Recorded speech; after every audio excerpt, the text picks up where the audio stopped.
मुझे धोखा देने का पूरा हक है। तुम कौन होते हो मुझे रोकने वाले? जब मैं तुमसे मिला था, तुम कुछ भी नहीं थी, एक ज़हनी तौर पर बीमार भेड़िए के अल्फाज। मैंने नफरत से अपनी नाक सकीड़ी जैसे ही ये अल्फाज सुने और उस सिमत मुड़ी जहां से ये आवाज़ आई थी। चंद कदम के फासले पर वो भेड़िया बैठा था जिसने ये बात कही थी। उसकी गोद में एक बदचलन भेड़ बैठी हुई थी। एक और मादा भेड़िया, जो शायद उसकी साथी थी, उनके सामने खड़ी रो रही थी। उसका चेहरा आंसुओं से तर था और मेरा खून खोल उठा। अपनी साथी को धोखा देने पर तुम जैसे कमीने से बढ़कर कोई नहीं, मैंने गुस्से से चिल्ला कर कहा। वो भेड़िया अपना सर घुमाकर मेरी तरफ देखने लगा। मैं आम तौर पर इस तरह नहीं बोलती, मगर उस वक्त मेरा ज़ब्त टूट गया था। वो अपने साथी के साथ ऐसा सलूक करने की जुर्रत कैसे कर सकता है? जैसे तुम्हारा साथी तुम्हें धोखा नहीं देता, उसने तंजिया अंदाज में कहा। मैंने उसे घूर कर देखा। मेरा साथी तुम्हारी तरह नहीं है। झूठ। सारे भेड़िए धोखा देते हैं। धोखा देना हमारी फितरत है। मैंने मछलियों को सख्ती से भैंचा। इसकी बात सुनकर गुस्सा आया कि उसने इंसानों की एक मशहूर कहावत यहाँ इस्तेमाल की। हम भेड़िए थे और भेड़िए अपने साथियों के वफादार होने के लिए जाने जाते हैं। यही तो मेट बॉन्ड का मतलब था। चुप कर बदतमीज, मेरी सबसे अच्छी दोस्त जैनस ने उस पर चिल्ला कर कहा। सब भेड़िए बेवफा नहीं होते। जैनस मेरी तरफ मुड़ी और बोली, छोड़ो उसको, वो हमारी तवज्जो के लायक नहीं। उसे ये रिश्ता छोड़ देना चाहिए, मैंने उसके दुखी साथी की तरफ इशारा करते हुए कहा। वो नहीं छोड़ेगी, जैनस ने अफसोस से कहा, क्योंकि मुआशरा उन भेड़ियों के खिलाफ है जो अपने साथियों के साथ ताल्लुकात नहीं निभा पाती। मैं चाहती हूँ वो छोड़ दे।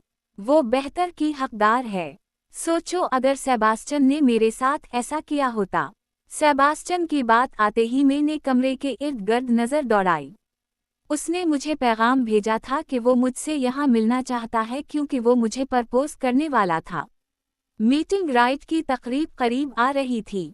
सेब और मैं किस्मत से बने हुए साथी थे और मैं चांद देवी की शुक्रगुजार थी जिस दिन मुझे ये मालूम हुआ।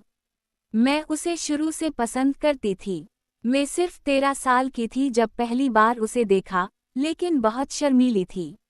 वो अल्फा का भतीजा था, जिसकी वजह से मैंने कभी उससे बात नहीं की।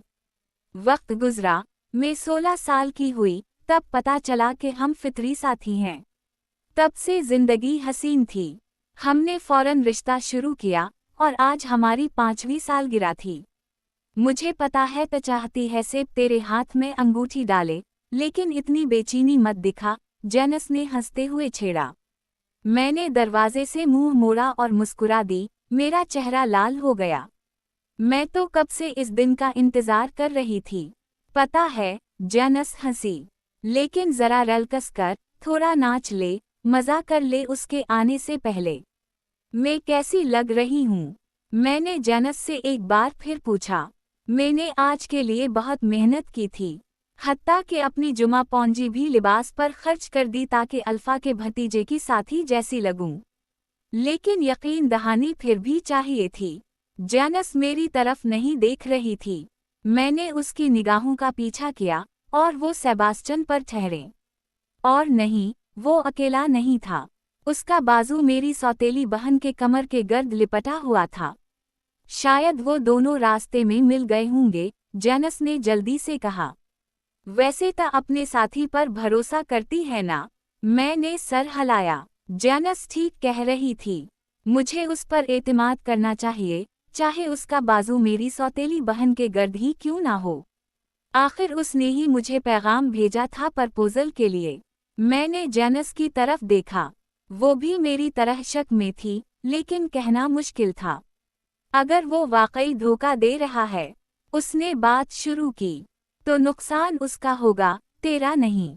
मेरा चेहरा थोड़ा उतर गया, मगर मैंने फौरन झूठी मुस्कुराहट लगा ली। मैं अपने साथी पर भरोसा करती हूँ। जैनस ने सर हिलाया, लेकिन उसकी आंखें सेब पर ही थीं। अचानक उसके चेहरे का रंग बदल गया। मैंने भी देखने के लिए मुड़ कर देखा। मेरा जबड़ा सख्त हो गया, रंग मेरे चेहरे से गायब हो गया। अब की बार सेबास्टियन सिर्फ उसकी कमर नहीं पकड़े हुए था, वो उसे चूम रहा था। मेरी भेड़िया रूह डाकोटा गुस्से से पागल हो गई। मेरे नाखून लंबे होने लगे। बड़ी मुश्किल से मैंने खुद को काबू में रखा। घुटनों ने साथ छोड़ दिया और मैं जमीन पर गिर गई। जैनस ने मुझे सहारा दिया। रीटा, वो इसके काबिल नहीं। चल यहाँ से। उसने मुझे खड़ा करने की कोशिश की। मैं उठी, काउंटर से शराब का ग्लास उठाया और सीधी उन दोनों की तरफ बढ़ गई। उन पर ग्लास का सारा मशरूब उंडेल दिया। पूरा हाल मेरी तरफ मुतवज्जह हो गया। ये क्या कर रही हो रीटा? सेबास्टियन चीखा। मैं पीछे हट गई। पहली बार मुझे उसका असली चेहरा नजर आया। उसकी आंखों में गुस्सा था। वो मुझसे नाराज नहीं, मुझे देखकर तंग हो रहा था। धोखा देने वाला गुस्सा क्यों करे? तुम यहाँ क्या कर रही हो? उसने गराया। तुम मेरी सौतेली बहन के साथ पार्टी में क्या कर रहे हो? तुम्हें यहाँ नहीं आना चाहिए था। क्या मतलब? तुमने ही तो मुझे बुलाया था। तुमने कहा था कि आज मुझसे प्रपोज करोगे, वही जो तुम्हें 3 साल पहले कर लेना चाहिए था अगर तुम वाकई संजीदा होते। सेबास्टियन हंसा। कौन सा प्रपोजल? तुम्हें पता होना चाहिए था ये पैगाम मैंने नहीं भेजा। मैं थक गया हूँ। मैं एक औरत वाला बंदा नहीं हूँ। जब तुम्हारी जैसी से अच्छी लड़कियां हैं, जैसे तुम्हारी सौतेली बहन, तो मैं क्यों खुद को बांधूं? मैं तो वैसे भी धोखा देने वाला था, अब पकड़ा गया हूँ तो जा सकती हो। कमीने, डाकोटा गराई। मेरे आंसू बहने लगे। 5 साल। मैंने कभी नहीं सोचा था तुम इतने बुरे हो सकते हो। हरामजादा, जैनस चीखी। अगर तुम्हें रिश्ता खत्म ही करना था तो इज्जत से करते। क्यों झूठ बोला कि प्रपोज करोगे, ताकि वो आकर ये सब देखे? पैगाम मैंने भेजा था। टेलर ने मुस्कुरा कर कहा। किया। टेलर ने सेबास्टियन का चेहरा छुआ। तुम हमेशा कह रहे थे कि तुम्हें उसके साथ दिखावा करना पड़ता है। मैंने ही ये सब किया। सेबास्टियन, तुम मेरे साथ ये कैसे कर सकते हो? मैं तुम्हारी फितरी साथी हूँ। ओह हाँ, टेलर बोली। सेबास्टियन, तुम्हें उसे रिजेक्ट कर देना चाहिए। मेरे दिल की धड़कन रुक गई। नहीं, वो ऐसा नहीं करेगा। वो इतना जालिम नहीं। लोगों से सुना था कि रिजेक्शन का अमल बहुत तकलीफदह होता है। कुछ भेड़नियां पागल हो जाती हैं। मैंने सर झटका। नहीं, मैं ये बर्दाश्त नहीं करूंगी। अगर किसी ने रिजेक्ट करना है, तो मैं पहले करूंगी। मैं, सेबास्टियन, तुम्हें अपनी साथी होने से इनकार करता हूँ। मैं देर कर चुकी थी। कहा था ना, सब भेड़िए धोखा देते हैं। पीछे से वही पहला भेड़िया तंजिया हंसा। मेरा खून खोल उठा। मेरी आंखें सुर्ख हो गईं। टेलर ने सेबास्टियन का बाजू पकड़ा।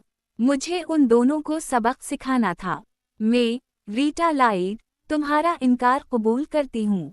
आखिर मैं क्यों ऐसे भेड़िए के लिए तड़पूं जो धोखाबाज है?